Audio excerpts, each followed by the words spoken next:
Hello everyone, Lytro Storm here, and today we'll be continuing What If Kenny Survived with part 3 that'll take us into Season 4.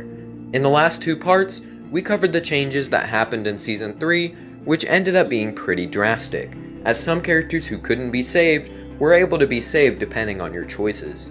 If you haven't already seen parts 1 and 2, I highly suggest you do. I'll link them in the comments section, and probably in the description too. As I said though, this will be going into the final season, and so I don't want to waste anyone's time, so if you like the video, please make sure to like and subscribe as I really appreciate it and it helps the channel grow. As always, be sure to join my Discord and follow me on Twitter. Links in the description.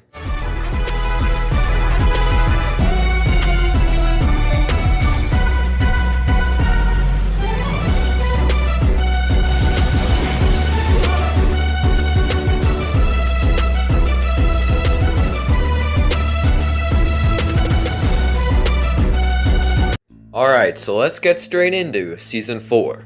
Kenny is driving the car instead of Clem at the beginning, as they don't want a repeat of what happened last time they let her drive. So he'll be the primary driver and she'll take over whenever she can.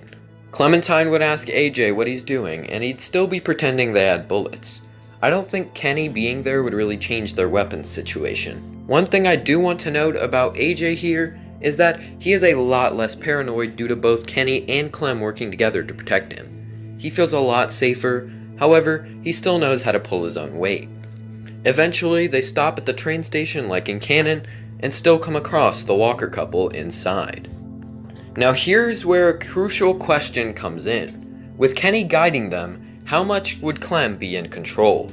Well, I think that Kenny would allow Clem to guide AJ however she saw fit, with him pitching in his opinion just to help her think. We already saw proof of this in The Walking Dead: A New Frontier, in which flashbacks show that Kenny believes Clem is, and I quote, the only mama he's got.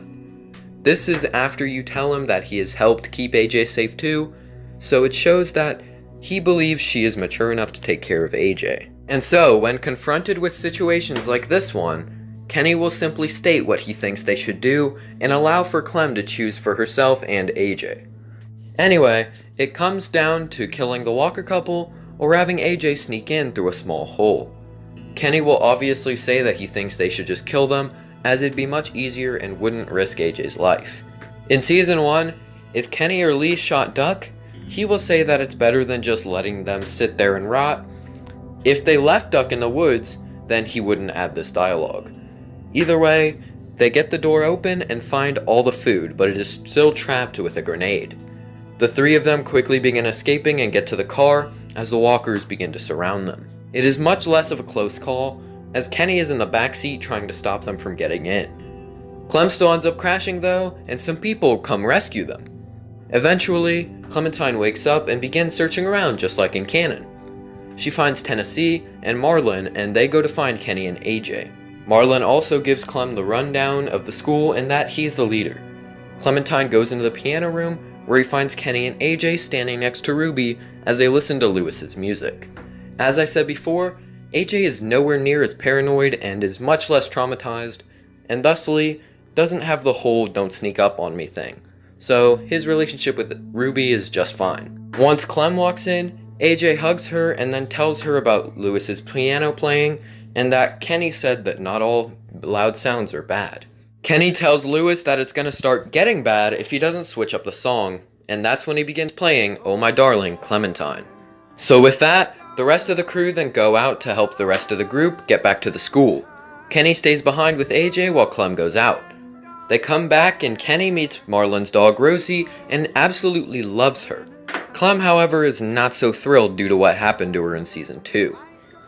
Later that night, dinner happens, and afterward, Kenny goes and sits with AJ and Ten, while Clem plays cards with the rest of the group. This would go about the same, and after that, Clem would check up on the two. Kenny would agree with Ten's drawing, and would already have himself and AJ in it. This is because, as he states in Season 1, he is a Christian man. I am a Christian man. In the morning, Clementine goes along with AJ and Kenny to talk to Marlon about staying. Marlon thinks that they should stay if they can help out. Oh yeah, also AJ still takes Ten's toy, and you can choose whether or not he should give it back. Kenny agrees with you if you tell him to give it back though. Clementine picks whether she wants to go with Lewis and Aasim or Brody and Violet. Marlon then asks her a serious question. Marlon then asks her a serious question. He asks if Kenny has ever done anything bad before. Marlon prefaces this by saying he means like real bad. Like obviously they've all done bad things, but he means like really bad. Here you can say yes or no. If you say yes, then he will ask you, like what? And you will have the options to tell him about Jane, Larry, or Carver. Your fourth option would be to stay silent. If you stay silent after saying yes, or say no initially, Marlon will be suspicious and tell you to bring Kenny with you. However, if you tell him about Jane, Larry, or Carver, he will believe Clem and trust her more, opting for them to split up. So during these missions, whoever Kenny goes with, he begins to dislike. He thinks Lewis is wasting time, and that it would be much easier if he helped. On the other hand, Violet is rude and angsty for no reason. Eventually though, the group goes back to the train station Kenny, Clem, and AJ were at the day before. Lewis does his whole distraction, and Violet keeps watch while Clem, AJ, and Kenny sneak in. AJ climbs into the hatch and hands the food to Clementine so she can put it in bags, while Kenny keeps watch. However, someone snuck in.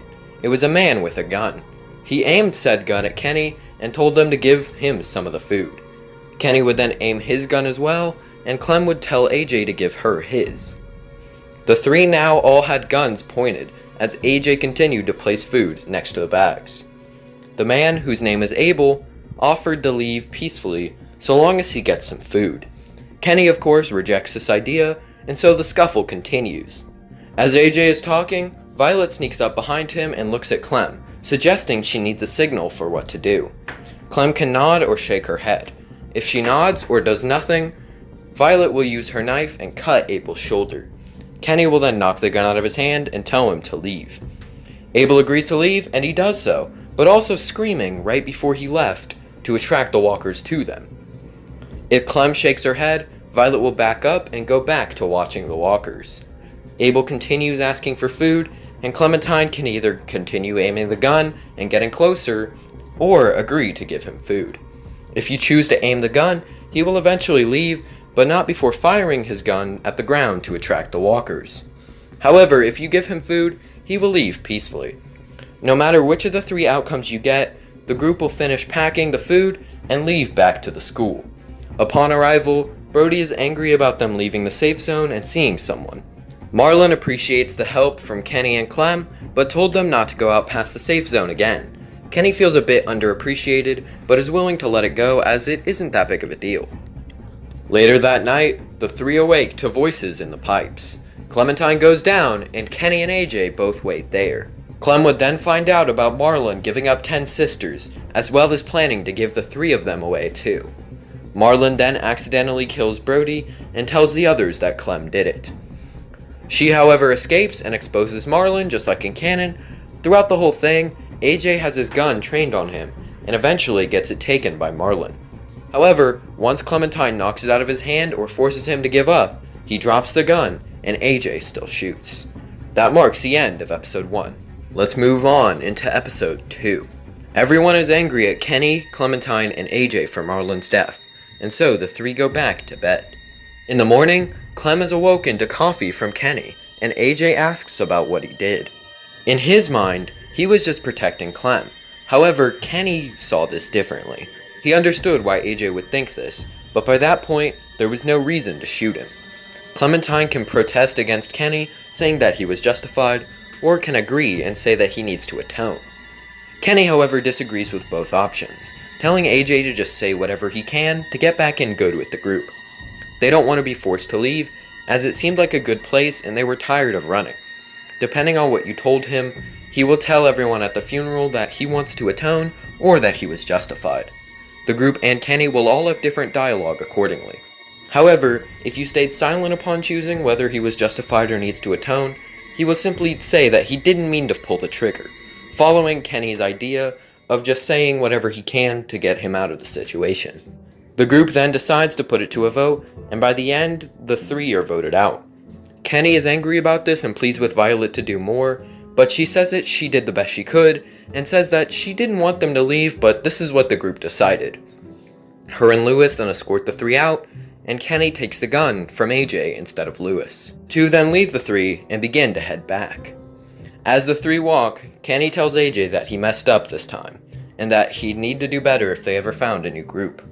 He then states that he wishes Lee was here, and that he'd know how to help AJ get on the right path. Clementine can say that she also wishes Lee was here, that her and Kenny are the best they can do in reality, or that she thinks she's done a decent job in place of Lee.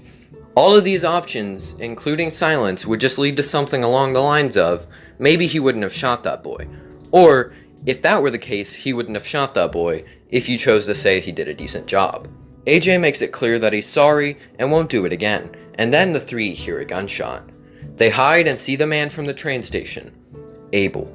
Kenny surprise attacks him and jumps on top of him, holding him to the ground.